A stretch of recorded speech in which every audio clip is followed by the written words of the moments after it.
But I wonder why the great question of our time is gender. And I also wonder why the family, which seems to be a cell of human society, is being cancerously attacked and forming strange, unhealthy difficulties for society. Yes, I totally agree. And as the fundamental cell, I guess I want to just bring in St. Paul here for a moment when he compared the relationship between Christ and his church to the relationship between husband and wife. That analogy, so to speak, that comparison, it goes both ways. And so certainly husband and wife need to, how do we model our marriage on Christ and the church? But actually at the same time, we are supposed to know something about God in and through the marital relationship. And while not everybody is called to be married, we are all in God's design supposed to come forth from a marriage and witness this union. And that's what it is. It's a union. And you cannot have a true union without what I call an asymmetrical difference. Okay. I mean, and the Bible is full of images of this kind of thing, a seed in a soil, right? They're not identical, but unless they come into a receptive union, there's no fruit born. There isn't a true union because you can only get fruit if there's a union. And so the union of marriage is so essential in terms of us really understanding the meaning of union and our identity, that it's only natural, I suppose, that we would try to attack the very possibility of union by trying to sort of eliminate the difference. You don't have a union without difference. And Mary, yes. I'm just wondering why it has reached in the last 10, 15 years such a peak of gender confusion, and Yes. why, in addition to that, everyone among the elites seem not to be confused, but millions and tens of millions of young people are confused. Yes. So how do you analyze what's happened over the past 10 or 15 years in Yes, our elites? Yeah, I would say in terms of everyone else being confused, that what has to do with the last 10 or 15 years, in my opinion, is the internet. And and really, it comes back to the body again, because when you are relating,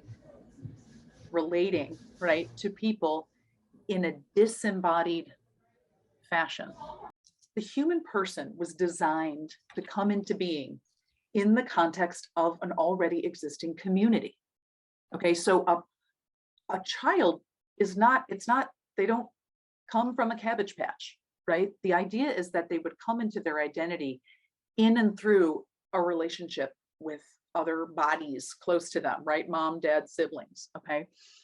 And we seek affirmation from this community. From the very first moment of a child's existence, you've got people cooing and, oh, right? We automatically sort of give this feedback to a child. And it is both the affirmative and the corrective feedback that we receive during our lifetime that helps us know our identity. Okay. So when you look at the way in which divorce and just simply sort of single parenthood has sort of taken over the context in which kids grow up, they're already not receiving the mom, dad feedback of total affirmation and occasional correction, right, that we need growing up. So people are already having an identity crisis about, who am I? Am I good and worthwhile? Am I a gift? I don't know. Am I a man? Right? A boy, right, with an absent father? Who is going to affirm what I do and give me that sense of manhood that we crave? And so, of course, so you've got people hungry for affirmation,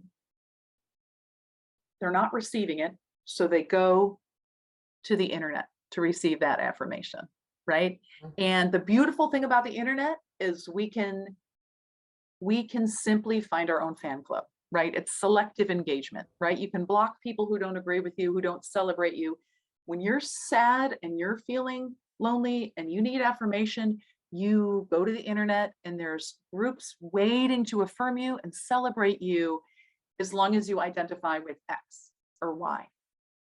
And actually, they've shown statistically that the amount of young women sort of suddenly questioning their gender right now far exceeds young men.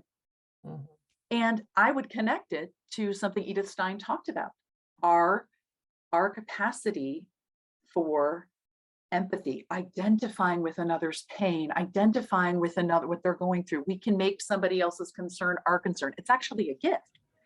But, you know, some have now called what's going on a social contagion. And the psychological term for social contagion that was used up until recently was actually the word hysteria. And the word hysteria has a, you know, it actually comes from the Greek word meaning womb. So there actually is something in a particular way tapping into women right now. And so it does go back to some of our feminine gifts actually, but it's the confusion, and then combine it with what I talked about earlier. Robert, I was talking about contraception and, you know, women being told for decades that their bodies, their unique physical gifts are liabilities, right? That from the start, your body's a problem.